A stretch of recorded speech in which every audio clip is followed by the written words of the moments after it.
Hi everyone, CeeChronicles here. Welcome and welcome back to my YouTube channel. My content consists of mostly fragrance reviews, fashion and lifestyle videos in case you're here for the first time. I also throw in some vlogs. So if that sounds like something that interests you, please do consider subscribing. I would appreciate you becoming part of this family. I also want to acknowledge my returning subscribers. Thank you guys for the support. You are appreciated. Kindly give me a follow on Instagram. I go by the name CeeChronicles there. I have a fragrance that I picked up. This I didn't buy as a blind buy. This I actually picked up in store. I'm here to talk about Heibah from Ard Al Zaafaran. Okay, Heibah is the name of the fragrance, and it comes in a peachy, pinky, peachy box. I am recording at night, so the lights are a bit too much, but this is the box, and then it has this beautiful thing. This is like a plastic thing that is not printed rather, but stuck here, but it's quite nice just to look at. Okay, and these are the sides. Now the actual bottle looks like this. It's quite heavy. It looks like you can't pick it up with the cap, because when I tried it, the cap just came off. So this is the bottle of the fragrance called Heibah. Good thing about Ard Al Zaafaran, it looks like just like Lattafa, they're also throwing in pamphlets. Now I don't know whether they are affiliated to Lattafa or whatever, because the pamphlets look very similar to those of Lattafa, the actual pamphlets. But the good thing about it is at least it's helpful if you are to buy a fragrance. Notes listed here are bergamot at the top, pink pepper, as well as some guava. The guava is what actually interested me and made me buy this fragrance. The heart of this fragrance is Turkish rose, some peach, ylang and jasmine, and then the base is made up of dry amber, dulce de leche, musk, and some sandalwood. So those are the notes. So in case anyone is interested in buying one of the Ard Al Zaafaran, it looks like with the new perfumes they're throwing in this.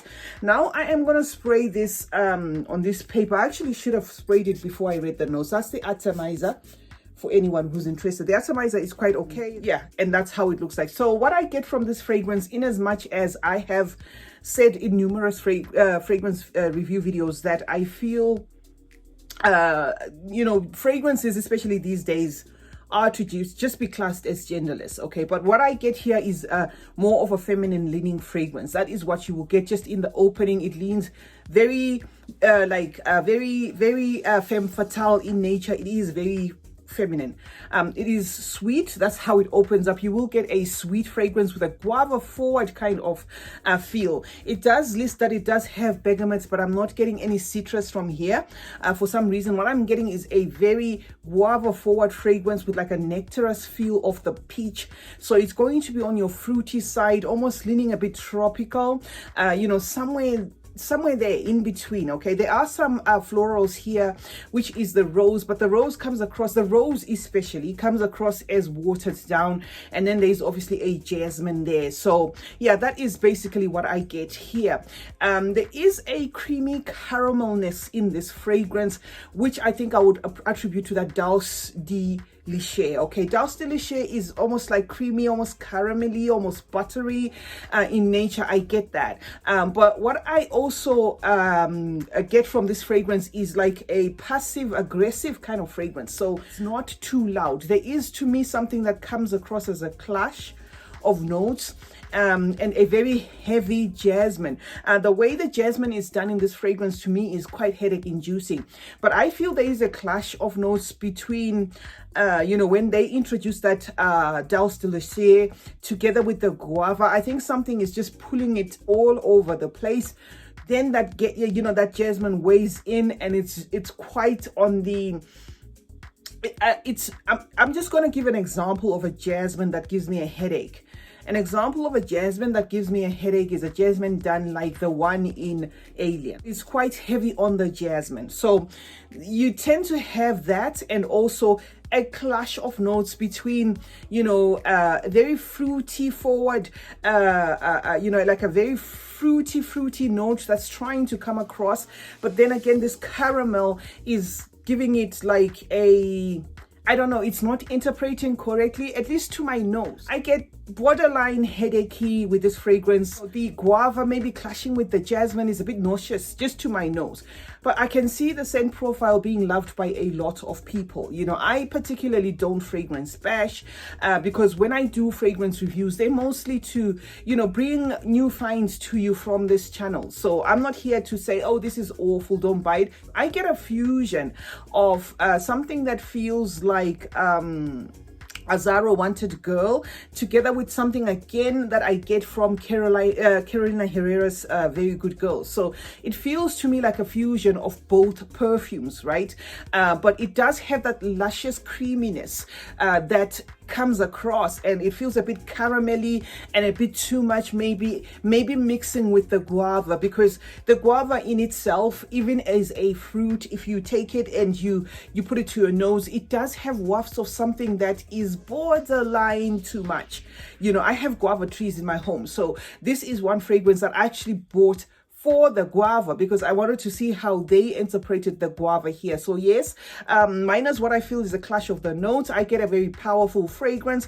I get a fragrance that is very long lasting. It is a scent profile that is not too difficult, you know, to maybe even gift somebody if they are not particular, but it does have a little bit of like a passive aggressiveness, a little bit of a heaviness, to a point where, in as much as it is tropical and it is something that somebody might enjoy in summer, for some it might come across as a little bit too much, you know, or a little bit heavy, or maybe winter leaning. So it is just something that I had to put across there. But then again, like I did say, you know, Alien has been on the market for years. It does have a very heavy jasmine and people love it. You know, I have a lot of people that come to my channel when I actually did the review for Alien, and I did another review for the dupe of Alien. I had people that came to my channel and said, we love this, we are so obsessed with this. So definitely it's gonna be a fragrance that somebody is absolutely gonna love.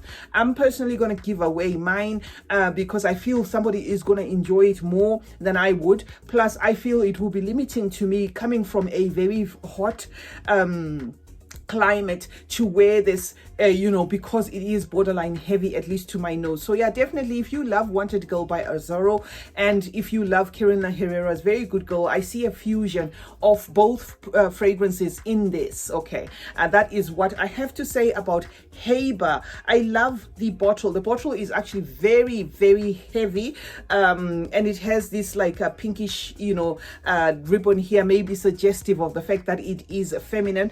Lasting power for this is eternal. I got 10 hours, and just spraying it in the air, I don't actually have to sniff this paper. I'm in a scent bubble of this particular fragrance. So that is what I had for you guys today. I was here to talk about Ard Al Zaafaran Heibah, and I'm not sure whether this is a 2022 composition, but it could be. Oh yeah, it is a 2022 composition, so it's one of the new ones from Ard Al Zaafaran, so you can give it a try. Age wise, it comes across to me as a little bit mature, in as much as it is fruity and tropical and creamy and all that. It does come across as quite a mature fragrance, so I would absolutely gift this one to somebody maybe 25 plus or even 30. It doesn't come across as a young fragrance in nature, but it does not cross over to being like ancient, like dated or anything along them lines. It is fun, it is fruity, but to me it is a very busy fragrance in general. CeeChronicles is my name. Thank you so much guys for joining me today. Let's meet in the comment section. Let me know if you own this fragrance or any Ard Al Zaafaran fragrances that you own. The company Ard Al Zaafaran had one fragrance that went, you know, all over Oud 24 hours, I think, which was a dupe of Black Orchid, and I think just mentioning the name Ard Al Zaafaran is not strange to a lot of people's ears because of that. Turn on post notifications, guys. That way you will be notified anytime I upload a video. Like this one if you like it, and share this video if you want to share it. And remember guys, smelling good is a form of good manners. Cheers.